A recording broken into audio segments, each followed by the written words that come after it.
Welcome back for another Tips and Tools Tuesday with your host Anthony Bronner from Hardcore Fab. Hey everyone, over here working on the big giant building. Figured I'd take a split second here to show you guys my new window coverings I got up on here.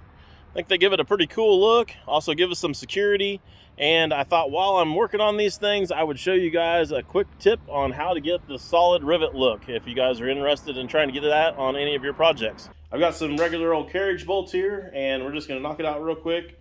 Only take a second and I'll show you. Step one is going to be take our bolt here and just chuck it right up in our drill. There's numbers on the end of that. I don't know if you guys can see them or not, but most of the new modern ones are going to have some numbers on the end. We want to clean those off because they obviously didn't do that on the old school rivets. So flap wheel, grinder, drill.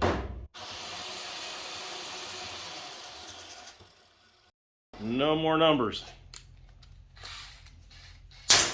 If you had the right size bolt for your project, you could just go ahead and shove it through the hole now and put a nut on it. But personally, I kind of think that the nut looks kind of tacky, and my bolts were just some random stuff that I got out of a box at an auction. So I want to cut mine off, actually take and weld them, just kind of do a plug weld here on the back side of everything, and then you can hit it with the flap wheel and just make it all disappear. You won't see any of it from the inside of the building looking out. So I've already kind of set this up, decided exactly where I need to cut them. Now I gotta take and just clamp them all here to the table.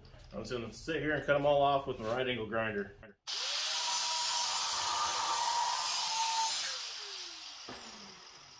If you don't cut them all the way through, just leave that last little bit. You can just grab it there by hand and you don't even have to go find them on the floor.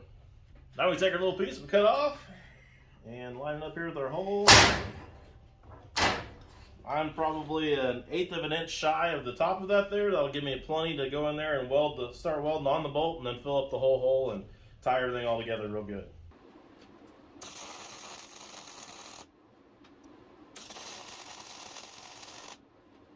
At this point, if you end up with a good enough weld like the ones I just did here, you could actually probably leave it and they almost look like a rivet head just in themselves.